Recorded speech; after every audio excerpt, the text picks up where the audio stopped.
Thank God for President John F. Kennedy, a man who took a direct stand in the protection of civil rights by sending federal protection to the South. A message to young people from the Jess Brown Legacy. Study the 1960s freedom riders and civil rights struggle. This is where the answers are. Whites, blacks, Jews, other cultures and religions that believe in racial equality were working together to fight systemic racism. It became almost a university of nonviolence. They became not just individual groups of freedom riders, but they had a shared experience. And they were from different parts of the country, there were different races, different religions, some cases different political philosophies, and it all got blended together. They became tougher. They became even more committed. They became the shock troops of the movement. The people that took a seat on these buses, that went to jail in Jackson, that went to Parchment, they were never the same. We had moments there to learn, to teach each other the way of nonviolence, the way of love, the way of peace. The Freedom Ride created an unbelievable sense, yes, we will make it, yes, we will survive, and that nothing but nothing we're going to stop this movement. Finally, on September 22nd, after hundreds of arrests, the ICC issued its order. It gave the Freedom Riders what they've been asking for. The colored only, the whites only signs that had been in the bus and rail stations for generations, they finally came down. This was the first unambiguous victory in the long history of the civil rights movement. It finally said that, we can do this. And it raised expectations across the board for greater victories in the future.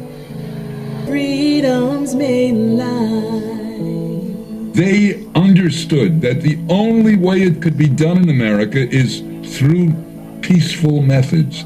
And the Freedom Rides illustrated that. The people who got beaten did not strike back. The people who got beaten did not have weapons with them. It was just a stroke of genius.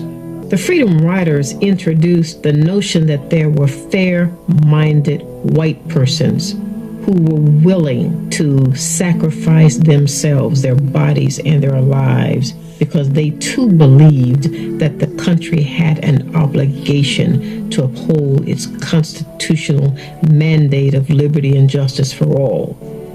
A great change is at hand, and our task, our obligation, is to make that revolution, that change, peaceful and constructive for all. Those who do nothing are inviting shame as well as violence. Those who act boldly are recognizing right as well as reality. There's no question that Kennedy was changed by the Freedom Riders. There's a direct line from the Freedom Riders to the speech that President Kennedy gave in June of 1963, calling on Congress to pass legislation to get rid of Jim Crow and to give civil rights protection to all citizens.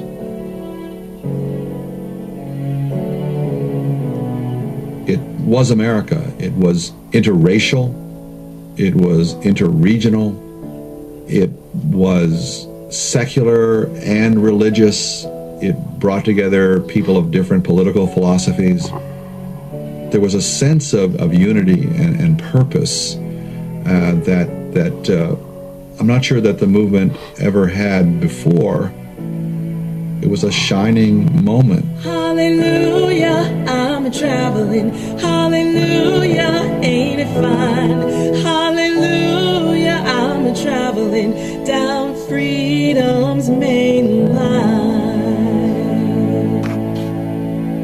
Remember, as in the case of John Lewis, once a Freedom Rider, arrested in Jackson, Mississippi, now a congressman. One day, there may be those from the Black Lives Matter movement who could possibly become senators, legislators, governors, Supreme Court justices and maybe, even president.